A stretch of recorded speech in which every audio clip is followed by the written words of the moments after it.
Hi there, it's HYZ Marie here, and today we're doing some portraits. This started out as a monthly challenge for October, but it just continued on beyond that, so at this point it's really its own series of illustrations. But what's nice is I'll have some chatter about the methods I used and the characters featured and the techniques and all that. So let's jump right in. This is Kelp. Kelp is one of my 3 main Inkling Girl OCs. I have one for each color that appears in Mario Kart 8, so Kelp would be the classic orange. Kelp is pretty carefree and definitely a bohemian type. She's sweet. She's happy to go her own way, which led her to pursue racing and a life outside of Inkopolis. Which is why she's in Mario Kart now. So here I tried out a new ear style based off of Marcel and Dungeon Meshi. I've used it before, but I love it. Kelp's outfit is definitely very boho, although her expression shows that she loves selfies as much as anyone. The braids were a lot of fun to draw. I mean, we do have Inkling braids, but why only 1 braid and not pigtails? Plus, 2 braids perfectly fits the tentacle rule for Inklings, where they always have 6 tentacles, because when added up to 4 limbs, it's 10 limbs like a real squid.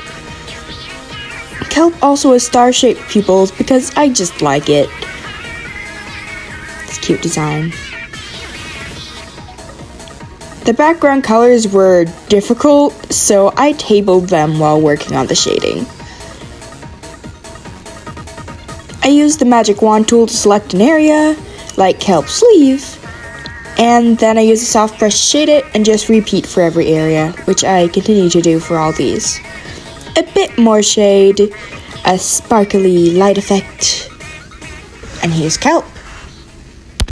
Undertow is my main Inkling OC, and she's not really sane. She's entirely focused on racing to the detriment of everything else. Why? Well, she got herself sanitized on purpose, which was probably a bad decision, to be more single-minded. Sort of a dead fish or ox situation. Undertow is extremely competitive and is always covered in minor injuries because she just does not care about staying safe. Undertow always has the same outfit, but I vary the scratches every time I draw her just for some fun. She's a favorite OC of mine, even if she is a little crazy. She also fills in the green slot on the color wheel, and was the first Inkling OC that I made for the 3 main colors, so yeah.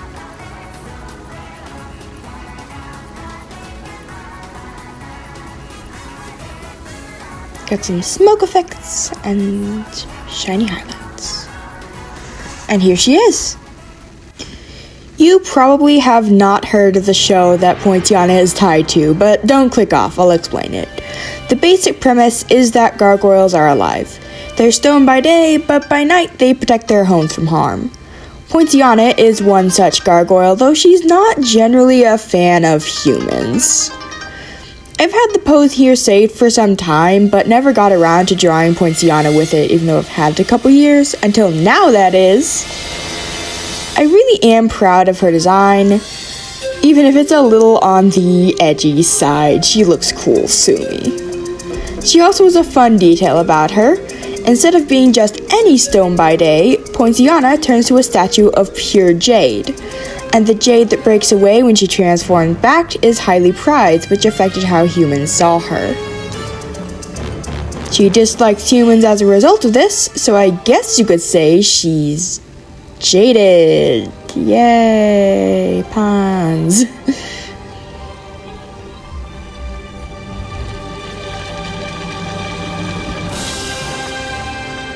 Behold! Cloud is another gargoyle. But she has a very different story. She doesn't turn to stone during the day, but also has no typical gargoyle abilities for reasons unknown to everyone.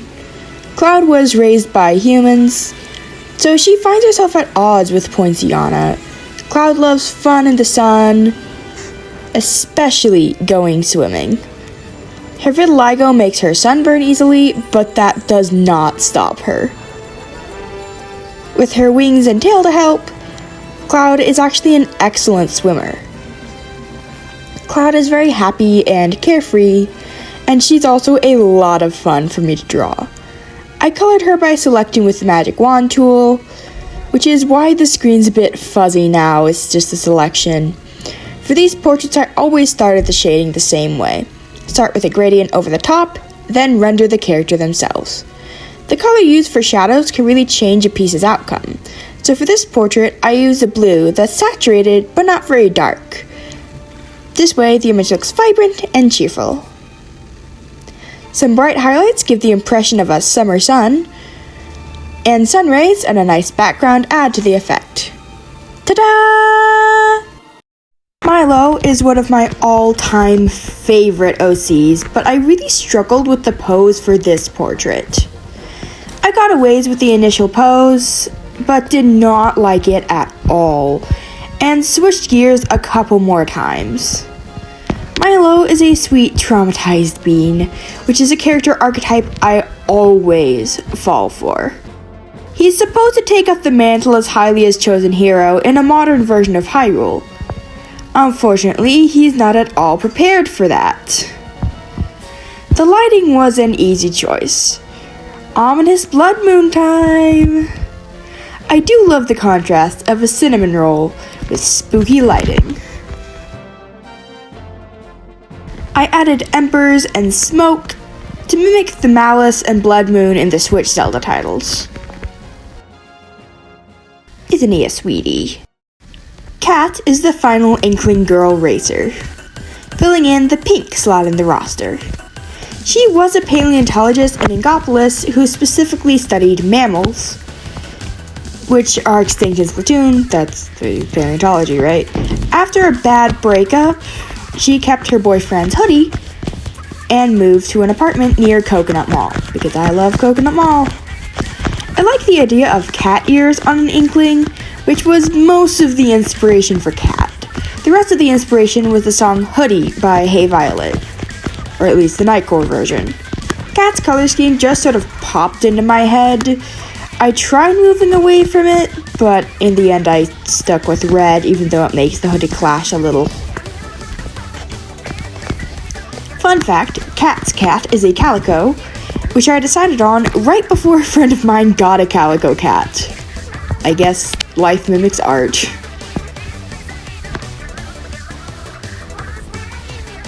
I think this portrait turned out super cute. So this next character is from Tears of the Kingdom, and she includes some lore about the very end of the game. So there will be spoilers here. Just skip the timestamp on screen if you haven't finished the game, and I'll see you a little later. Donaru here is a Zonai with a rather unfortunate story. In her time, Zonai were dwindling, so in an attempt to stop that from happening, Donaru ate a magic rock, which didn't turn out very well. This portrait is her oops moment. Eventually, after the game's main story finishes, Link and Zelda find some Zonai writing that tells basically the story of what happened as a cautionary tale, and they turn her back. Unfortunately, since she spent a longer time as a dragon, and they had to change her back differently, Donaru lost pretty much all of her memories, and is now an archaeologist who's trying to recover her own past. I had the lighting come from beneath to highlight the, alienness of draconification. Yeah, this guy made mistakes. We are safely away from Zelda spoilers by now, and this is one of my oldest OCs, Tigris. Tigris is a flame silk and a circus ringmaster, wowing the crowd with his dazzling silk threads. For this piece, I incorporated some of my Silkwing-specific headcanons, mostly design-wise. For one, Silkwings have ears that look like butterfly wings.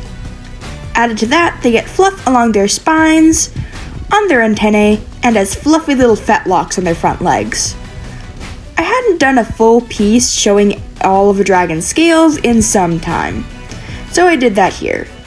It's honestly really fun and kind of meditative. I don't really know why I named Tigris the way I did.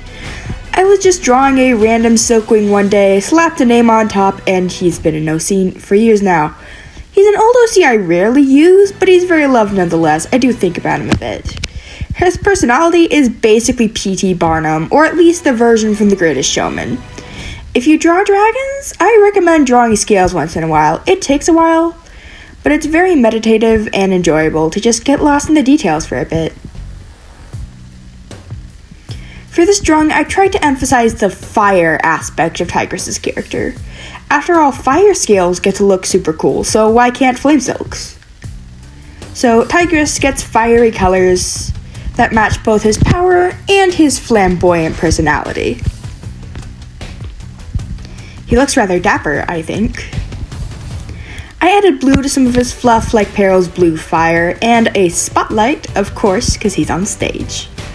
The shadows were fairly typical, but adding them to each scale individually really made the drawing pop. This is one of my favorites in how it turned out.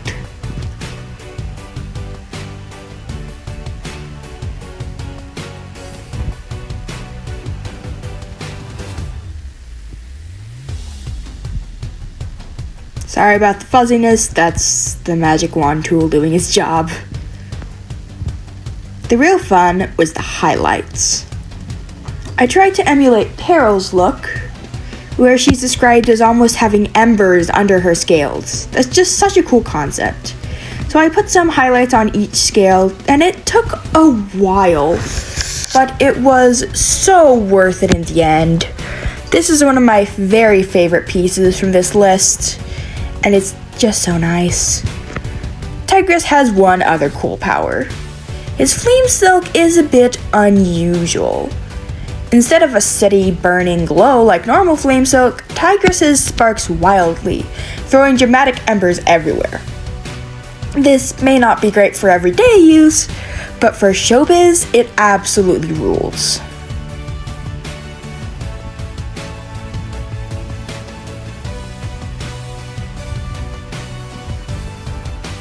And here he is. Kelp is another old, but still beloved OC. She's the result of a Sea Wing prince running off with a Leaf Wing, and that was a bit of a scandal for the Kingdom of the Sea. Kelp has minor leaf speak, but it only works on her namesake, so she can manipulate strand, which makes weaving and crafting things easier, but you can't grow it or use it on any other type of plant. And yes, there are two Kelps in this video. The dragon came first, and then upon making an inkling, I forgot I'd already used that name, but I'd incorporated the plant in both designs anyway. This Kelp has some struggles.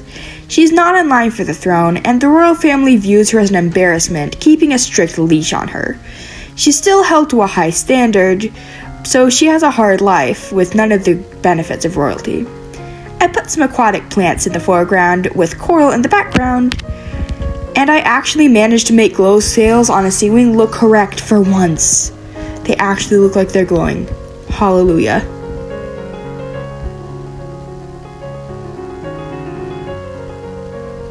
After some murky looking underwater lighting, Kelp looked quite nice.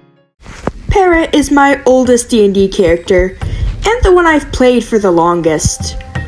Fun fact, the campaign she's in recently reached level 5, which of course means she picked up the classic spell, Fireball. Let's go! Perra is a Dragonborn who lives in a world that doesn't have Dragonborn. How, you may ask? Well, of course, a wizard did it. Perra is the result of an evil wizard's failed experiment that was meant to merge two dragon eggs and create a lightning ultimate death weapon. Unfortunately, it backfired and instead made a Dragonborn sorcerer, Perra. So now Perra's an adventurer on the run, hoping to keep clear away from the wizard who created her.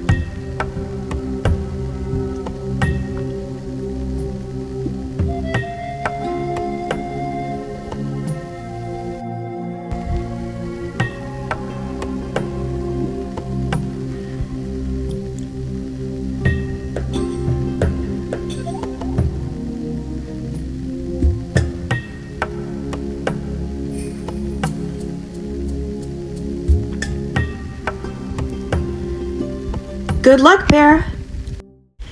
Our last portrait for the day is Macy Loft, a Rito archer who travels with Milo. Let me tell you, drawing an archery pose on a long-armed creature like a Rito is an absolute nightmare. It turned out alright in the end, though. Macy is one of the more light-hearted characters in the story, but she's also fiercely determined and dead set on rescuing her brother Ravi from Ganon's evil clutches. Macy loves being cozy and is a master archer, even able to shoot accurately while flying. Her color scheme is loosely based on Zelda's Loft Wing in Skyward Sword, with blue feathers, pink accents, and a gold necklace. Because of the similar values in Macy's design, all pastels, I opted for much heavier shadows to add more variation in the piece. Here, Macy's in her home mountains, so of course I added some snow. And that's it! All done. I really hope you enjoyed this video. It was a lot of fun to make, even if it did take a while. The first batch of portraits is on my channel right now, so go check that out. And stay tuned for the next batch. It'll be fun. And as always, I'll see y'all in the next video. Bye for now!